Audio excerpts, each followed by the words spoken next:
Айым демалысы болған сайын қаладағы әпкесі мен жездесінің үйіне келіп тұрады.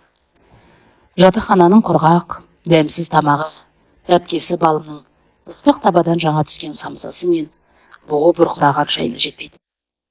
Бұл үйге келген сайын айым өзін бөтен емес, нағыз өз үйіндегідей сезінеді. Есіктен кіре сала пештің иісі, дастарханның жылуы, әпкесінің жұмсақ үні, бәрі оны сағынышын. Жездесі Бекзат алғашында айымды өз қарындасынан кем көрмейтін. Кел студент қыз, шаршаған шығарсың деп, әрі келген сайын қалтасындағы барын шығарып, тәтті бәрін әперіп қоятын. Такси жүргізсе де, Бекзаттың қолы бос емес еді. Күні-түні рөлде жүрсе де, үйіне келгенде шаршаған білдірмей, әзіл айтып, үйдің берекесін кіргізіп тұрады. Ал балым болса, бала бақшада тәрбиеші. Күні бойы балалармен алысып жүрсе де, кешке келгенде дастарханын жайып күйін күтіп алады. Сырт көзге бұл отбасы бақыт көрінетін. Айым да сол ойлайды. Бірақ бір күні бәрі өзгере бастады. Сол күні айым күтпеген жерден ерте келді. Әдетте кешке келетін ол қысқарып, түске жетпей әпкесінің үйіне кіріп келді. Есікті жай ашып, ішке үнсіз енді. Үй іші тым-тыныш еді. Әпке деді. Жоқ жауап. Ас үйге өтті, ешкім жоқ. Залда да тыныштық. Тек жатын бөлменің есігі сәл ғана ашық тұр екен. Айым жақындап барып есікті ақырын итерді. Сол сәтте оның жүрегі шым ете түсті. Іште Бекзат жалғыз отыр еді. Бірақ оның көзі бұрынғыдай мейірімді емес, бөтен, суық, түсініксіз еді. Келдің бе деді ол баяу ғана. Айым бірден бір түрлі күй кешті. Бұрын жездесінің жанында өзін еркін ұстайтын ол, дәл қазір белгісіз бір қорқынышты сезінді. Әпкем қайда деді, даусы сәл дірілдеп. Жұмыста. Кеш келеді деді Бекзат орнынан баяу. Сол сәтте үй іші тарылып кеткендей болды. Айым жүрегі атша тулап, артына қарай бір қадам шегінді. Бекзат бұрындағыдай емес еді. Оның жанарында бір өзгеріс бар еді. Бір түсініксіз ауыр, жаман ойдың ізі. Сол күннен бастап айымның бұл үйге деген көзқарасы өзгере бастады. Бұрын сағынып келетін жері, енді қорқып келетін мекенге айналды. Жездесі Бекзат айымды алғашында шынымен де қарындасындай көреді. Үйге келген сайын күлімдеп, қарсы алып, жағдайын сұрап, қамқорлық танытатын. Бірақ уақыт өте бәрі байқалмай өзгерді. Айым күннен күнге бой жетіп құлпып келе жатты. Бұрынғы бала мінезі азайып, орнын нәзік болмыс басқан. Ұзын шашы иығына төгіліп, жанары тереңдеп, жүріс тұрысы да өзгере бастаған еді. Ал Бекзаттың көзқарасы бұрынғыдай емес болатын. Алғашында өзі де оны байқамауға тырысты. Бұл жай ғана ой деп санасынан қуып тастауға ұмтылды. Бірақ әр күн сайын сол ой қайта арылып, жүрегі мазалай берді. Кейде үйде екеуі ғана қалып қоятын.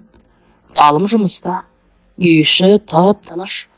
Сол тыныштықтың өзі бір түрлі ауыр сезіледі. Айым ондай сәттерде бөлмесінен шықпай уақытты тез өткізгісі келеді. Бірақ кейде ас үйге баруға, немесе жуынуға тура келетін. Сол бір сәт. Залда теледидар қарап отырған Бекзат көз қиығымен ванна жаққа қарай берді. Есік ашылды. Ыстық будан кейінгі жылы ауа бөлмеге тарады. Айым ақырын ғана шығып келе жатты. Шашы сәл дымқыл, беті балбұл жанып тұр. Жай ғана үй киімі болса да, оның нәзік мүсіні оны анық байқалатын. Сол сәтте Бекзаттың дегбірі қашты. Ол көзін тайдырғысы келді, бірақ тайдыра алмады. Қыздың талшыбық дәмесіне қадалып үнсіз ұзақ қарап қалды. Есінде бір күрес басталды. Ақ, тоқта деді. Ал әлсіз нәпсі тағы бір қара деп сыбырлады. Айым бұрын жездесімен еркін қалжыңдасып, күліп ойнап беретін. Үйдің ішін күлкіге толтырып, балым жоқта да жалғыз сездірмейтін. Бірақ соңғы уақытта бәрі өзгерді. Оның жүзіндегі жылылықтың орнынан салқындық басты. Көзіндегі бұрынғы жарқыл сөніп, орнына бір белгісіз қорқыныш жайлаған. Бекзат бұл өзгерісті байқамай қалған жоқ. Керісінше, күн өткен сайын айымның өзінен алыстап бара жатқаны анық сезді. Балым әдеттегідей жұмыста, үй іші тыныш. Ас үйде айым түскі асқа жұмыртқа қуырып жатты. Табада шыжылдаған дыбыс қана үнсіздік бұзды. Оның қимылдары да баяу, ойы басқа жақта жүргендейді. Жезде тамақ дайын деді ол жай ғана. Бекзат үстел басына келіп отырды. Бұрынғыдай емес. Бұл жолы оның көзқарасы ауыр, ойланып қалғандай. 4 жасқа енді толған кішкентай Дамир тәтті ұйқы құшағында, оның тыныш ұйқысы ғана бұл үйдегі мазасыздықты бөлген. Бір сәт үнсіздік орнады. Тек қасықтың ыдысқа тиген сыңғыры ғана естіледі. Сол үнсіздікті Бекзат бұзды. Айым, саған не болды соңғы кезде, көңіл күйің жоқ қой, деді ол, сұрақты жай бастап. Артынан бірінен соң бірін бората жөнелді. Маған ренжідің бе? Біреу бірдеңе айтты ма? Әлде мен бірдеңе дұрыс істемедім бе? Айымның қолы дір ете қалды. Қасық табақтың шетіне тиіп, сәл дыбыс шығарды. Ол басын көтермеді. Жүрегі қатты соғып, тамағына бір нәрсе тығылып қалғандай болды. Жоқ, бәрі жақсы, деді ол қысқа ғана. Бөлмеде ауыр тыныштық орнаған. Айым терезе жаққа қарап үнсіз тұрды. Жүрегі әлденеге қысылып, жан дүниесі аласып жатқандай. Бекзат есік жақта біраз тұрып қалды. Кіре ме, кірмей ме, өзі де білмей, екіұдай күй кешті. Ақыр батылы жетіп ішке енді. Айым, деді жай ғана. Айым артына бұрылмай тұрып қалды. Бір сәт үнсіздік. Сосын ол кенеттен өзіне деген күтпеген шешім қабылдағандай бәрін басқа жаққа бұрғысы келді. Бәрі дұрыс жерде, деді ол даусын қалыпқа келтіре түсіп. Тек мен былтыр бір жігітпен танысқан едім. Бір жылдай сөйлестік. Соңғы кезде хабарсыз кетті. Ол осы сөздерді айтып, бар сырын жездесіне ақтара салғандай болды. Шын мәнінде бұл оның жанын қорғау үшін ойлап тапқан қалқан еді. Бекзат үнсіз тыңдап тұрды. Ішінде бір түрлі сезім оянды. Бір жағынан қызға жаны ашыды, екінші жағынан әлде бір қызғаныштың ұшқыны жүрегін шаншып өтті. Ол баяу жақындады. Қойшы, ондайлар қой. Сен одан да жақсына лайықсың, деді жұмсақ үнмен. Сосын еріксіз қолын созды. Айымның шашынан сипап, жұбатпақ болды. Сол бір сәт уақыт тоқтап қалғандай болды. Бекзаттың саусақтары айымның жұмсақ, жібектей шашына тигенде жүрегі дүрсілдеп қоя берді. Қолдар дірілдеп кетті. Бұл жай ғана жұбату емес екенін өзі де түсінді. Бірақ қолын тартып алуға кешеді. Айым сол сәтте жатып қалғандай болды. Жүрегі шаншып кетті. Ол бұл жанасудың бұрындағыдай таза емес екенін анық сезді. Денесін үрей билеп бір қадам тұрды да алға жылжыды. Жезде, қойыңшы, деді жай ғана. Бірақ даусында қорқыныш анық естілді. Бекзат бірден қолын тартып алды. Екеуінің арасында ауыр тыныштық орнады. Айтылмаған сөздер, жасырылған ойлар, бәрі ауада ілініп тұрғандай. Балым сенбі күні айымды арнайы шақырып алды. Қыздармен жаңа жылдық кешке барам деп келіп, Дамирге қарап отыршы. Бекзат та кеш келеді, деді, ол асығы жиналып жатып. Айым үнсіз ғана келісті. Бұл үйге келгісі келмесе де, әпкесінің көңілін қимады. Кешкілік ол уақытында келіп, кішкентай Дамирді алып қалдым. Бала ойнап жүріп, шаршап, тәтті ұйқыға кетті. Балым да сәнденіп, күлімдеп шығып кетті. Үй тағы да тып-тыныш. Айым сол тыныштықтан қорқады. Сағат 8-дер шамасында есік ашылды, Бекзат келді. Ол айымды көргенде жүзіне еріксіз бір жылылық жүгіріп еді. О, келдің бе, деді ол ерекше көңіл күймен. Айым тек басын изеді. Ішінде бір суық сезім қайта оянды. Бекзат көп ұзамай дүкенге барып келді. Қолында сыра. Ол ас үйге жайғасып, бөтелкені ашып стақанға қойды. Кел отыр, әңгімелесейік, деді ол. Айым бастапқыда бас тартқысы келді, бірақ жүрегі әлсіз еді. Соңғы кезде оны бір жігіттің үнсіз жоғалып кетуі қатты күйреткен. Бір жыл бойы сөйлесіп сеніп жүрген адамның аяқ астынан жоқ болып кетуі жанын жегідей жеді. Өзің керек емес сезінді. Жалғыз. Мына sıрадан азғана ішсең, ойыңнан арыласың, деді Бекзат даусын жұмсартып. Кел, қорықпа. Айым үнсіз келіп отырды. Қолына стакан ұстады. Ішіндегі ащы дәмді тамағын күйдіріп өткендей болды. Бірақ ол ішті. Себебі ішіндегі ауыр ойлардан қашқысы келді. Бір стакан, екінші. Басы сәл айнала бастады. Ойлары бұлыңғырлап, жүрегі босап кеткендей болды. Сен әлі жас. Бәрі алда, деді Бекзат оған қарап. Дауысы баяу, бірақ ішінде басқа бір үн жатқандай. Айым үнсіз тыңдап отыр. Ол дәл қазір әлсіз еді, қорғансыз. Бекзат сәл жақындай түсті. Сені бағаламаған адамға бола жылама, деді ол сықылай. Оның жанары өзгеше еді. Бұрынғы шекара әлдеқашан өткен. Айым орнынан тұрмақ болды. Мен бөлмеге барайын, деді. бірақ басы айналып теңселіп кетті. Сол сәтте Бекзат оны қолынан ұстап қалды. Жүрегі су ете қалды. Бұл жанасу, бұл сәт бәрі қауіпті екенін Айым анық сезді. Жезде жіберіңіз, деді ол әлсіз дауыспен. Бірақ бұл жолы Бекзаттың қолы босамады. Нәпсіге ерік берді. Айым көзін ашқанда дәл таң әлдеқашан атып кеткен еді. Терезеден түскен бозғылт жарық бөлмені суық күйге бөліпті. Бірақ оның ішіндегі суық одан да қатты еді.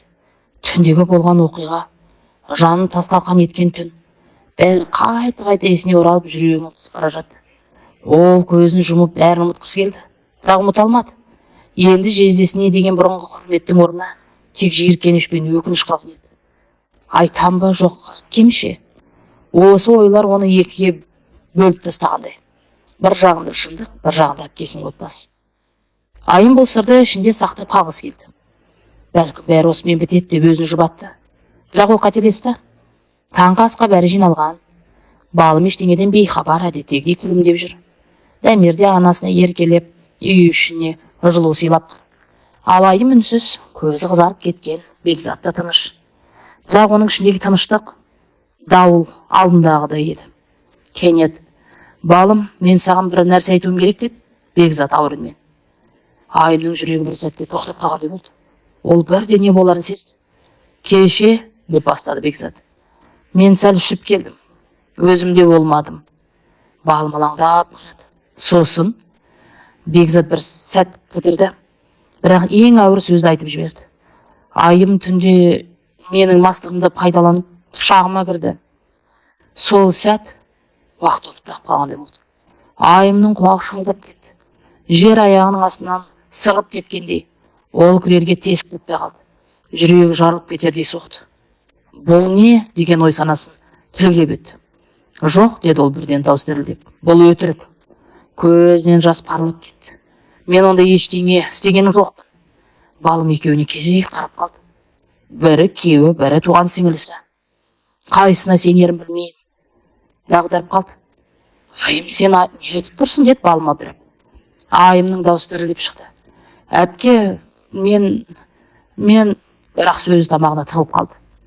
Өйткені шындықты айту бәрін күйрететін ол бойда. Ал Бекзат болса, үнсіз отыр. Бірақ оның үнсіздігі ең үлкен опасыздық еді. Айым сол сәтте бәрін түсінді. Ол үндемесе күнәлі болып қалады. Ал сөйлесе әпкесінің өмірі бұзылады. Көзінен жас тоқтым ағып. Әпке, мен ондай емеспін. Сен маған сенші, деді ол жан даусымен. Бұл оның жай айғайы еді. Балымның жүрегі екіге бөлінді. Бірақ шындық әлі айтылған жоқ еді. Сол таң үш адамның тағдырын бір жолы өзгертетін таң болды. Ал ең ауыр шешім енді Айымның аузында тұр еді. Балым естіген сөзін бірден қабылдай алмады. Құлағы шулап, басы айналып кеткендей болды. Бір сәтке айналасы тұманданып теңселіп кетті. Орынды әрең сүйеніп, өзін әрең ұстап қалды. Жүрегі ауырып, бірақ ол ауырсыну ашуға айналып бара жатты. Ол бірден Айымға қарады. Көзінде сенім емес, ашу тұрды. Сонда сен, де дауыс дірілдеп. Айым жылап. Әпке, мен емес, ол өтірік айтып тұр, деді ол жолы. Бірақ балым тыңдамады. Кенет орнынан тұрып жақындап келді де Айымды шапалақпен тартып жіберді. Жетеді, деп айғайлады. Айым селк ете қалды. Бетін ұстап тұрып қалды. Көзінен жас бірден сорғалап кетті. Кет, көзіме көрінбе. Сай қал, деді балым ашуды. Бұл сөздер Айымның жүрегін тілгілеп өтті. Әпке, мен, деді тағы ол. Шық, деп айғайлады балым. Айым енді ештеңе айта алмады. Ол тек жылап, артын бұрылды да үйден шығып кетті. Көшеге шыққанда ғана өзін ұстай алмай еңіреп жылады. Бұл тек үйден кету емес еді. Бұл ең жақын адамнан айырылу еді. Ол енді жалғыз қалды. Кешке қарай Бекзат жұмыстан оралды. Үй іші тып-тыныш. Балым үндемей жүр. Көздері қызарып кеткен. Бекзат бірден бір нәрсе болған түсінді. Не болды, деді ол. Балым оған тіке қарады. Бұл жолы оның жанарында басқа нәрсе бар еді. Ашу емес, сынған сенім. Бәрі бітті, деді жеғана. Бекзат түсінбей қалды. Не? Ажырасамыз, деді балым. Бұл сөзді ол еш эмоциясыз айтты. Бірақ дәл сол тыныштық бәрінен ауыр еді. Бекзат сағып қалды. Не айтып тұрсың? Мен бәрін түсіндім, деді балым. Айым ондай қыз емес, ол жылап тұрды. Ал сен көзіме тіке қарай алмадың. Бекзат үндей алмады. Ол осы сәттен қорыққан еді. Сен мені алдадың, деді балым. Ең жаманы менің сіңіліме көз салдың. Дауысы дірілдеп шықты. Мен сені енді кешіре алмаймын. Сосын ол бұрылып бөлмеге кірді. Есікті тарс жауып жіберді. Бекзат залда жалғыз қалды. Үй іші босап қалғандай бір сәтте бәрінен айырылды. Отбасынан, сенімнен, өз абыройынан. Алайым, сол түні ол қайда барарын білмей, жалғыз келе жатты. Бірақ бір нәрсені анық түсінді. Ол ештеңеге кінәлі емес еді. Тек шындық кеш айтылды.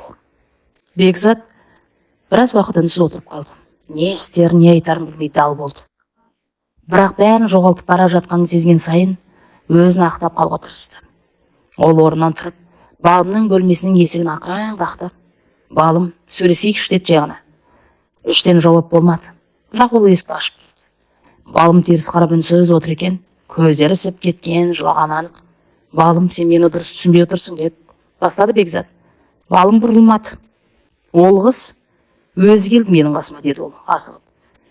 Мен мас едім, өзімді дұрыс білмедім. Еш жазығым жоқ. Дауысы сенімсіз шықты. Бұл сөздердің өзі әлсіз еді. Балым жай ғана орнынан тұрды. Ақырын бұрылып оған қарады. Бұл жолы оның жанарында бұрынғы әйелдің жылуы жоқ еді. Тек мұздай салқындық. Болды, деді ол жай ғана. Мен ештеңе естігім келмейді.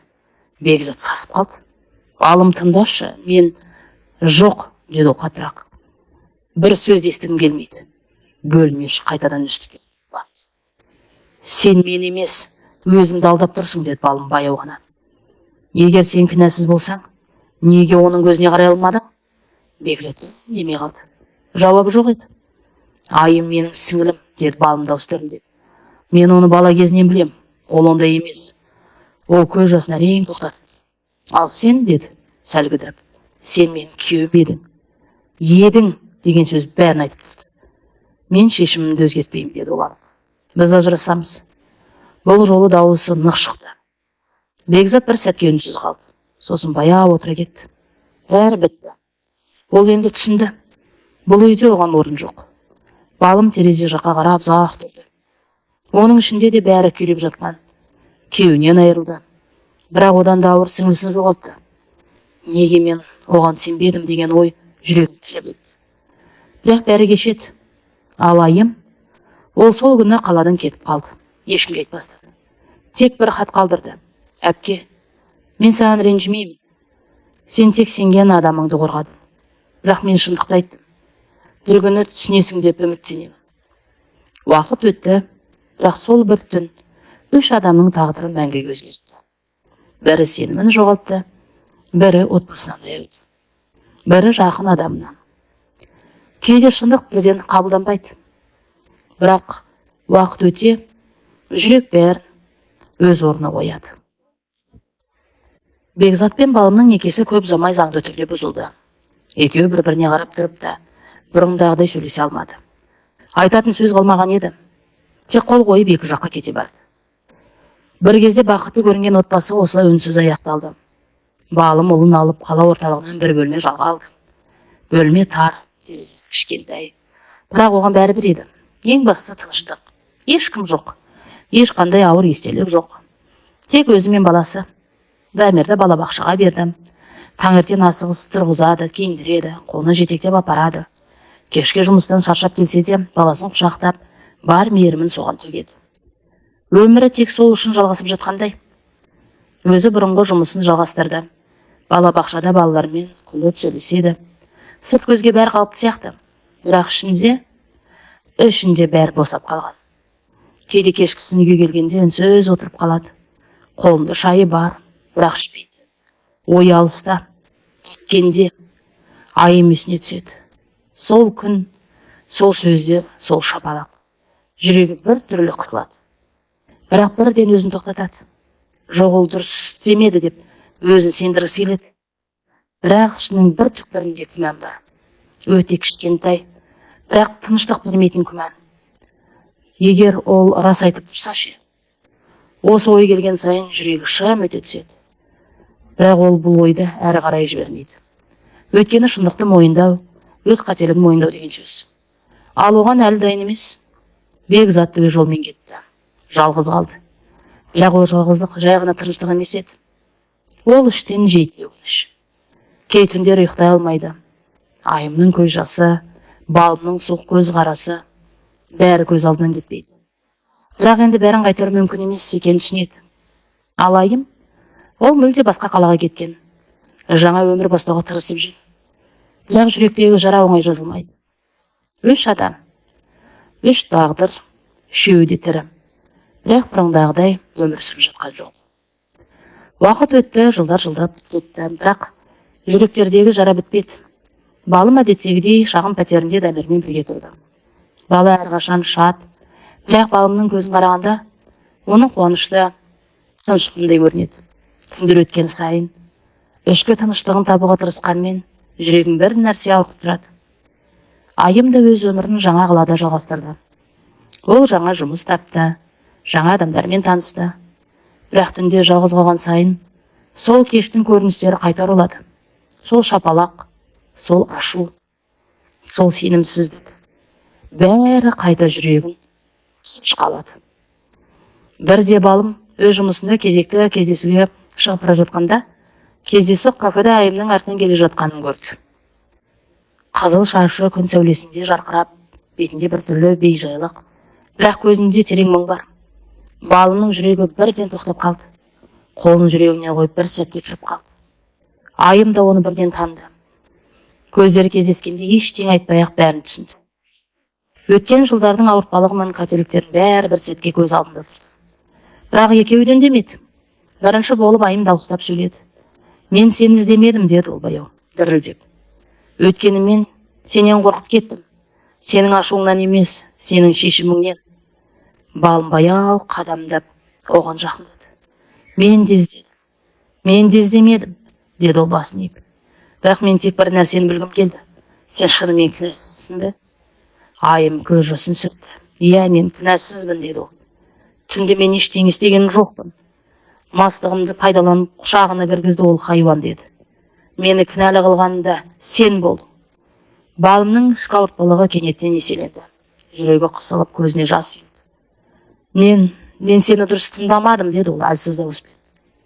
Айым оған қарап тұрды. Жаны мұңға толы, бірақ бір жағы жеңілдегендей сезілді. Енді бәрі өткен, деді ол баяу. Бірақ мен енді ешкімге сенбеймін. Өмірім менің өзіме ғана қатысты. Балым қас-қаққа қарап тұрды. Оған енді ештеңе айта алмады. Көз алдындағы қыз сол бала кезіндегі сіңлісі емес, үлкен, күшті, өз шешіміне сенетін адам болды. Сол жерде ұзақ үнсіздік орнады. Әрқайсысы өз ойына кеткен. Бір-бірін тыңдағысы, бірақ сөйлегісі келмейтін сәт. Содан кейін Айым баяу тұрып артқа бұрылды. Қош бол, деді. Өміріміз бөлек болды, бірақ мен саған ешқашан жамандық тілемеймін. Балым жай ғана басын иіп қоя берді. Көз алдында бәрі баяу көрінді. Келгендер кетіп бара жатқандай. Айым артқа бірдеңе айтусын қараса да, балым үндемеді. Ол тек бір нәрсені түсінді. Шындық кеш айтылды. Бірақ кейде ең ауыр шындық та адамға жеңілдік әкелуі мүмкін екен. Айым қадамдап кафеден шықты. Жел бетіне тигенде ол терең демалды. Бір нәрсе анық болды. Енді ол өз өмірін өзі жасайды. Балым ұзақ қарап тұрды. Оның ішінде ауыртпалық, өкініш. Бірақ бір жағы тыныштықта бар еді. Ең соңында ол Дамирдің қолын ұстап, жай ғана үйге қарай беттеді. Бірде болашақта бәрі қайта қарастырылуы мүмкін. Бірақ осы сәтте олар өз таңдауын жасаған. Өткені өзгерте алмайсың. Бірақ жүрекке бейбітшілік әкелу әркімнің қолында. Түн түсіп, қала жарықтары жарқырап тұрды. Әрқайсысы өз жолмен кетті. Бірақ енді жүректерінде бір ауыр сабақ қалды. Сенім ең бағалы нәрсе. Оны жоғалтқан соң қайта табу мүмкін емес. Әңгіменің соңы.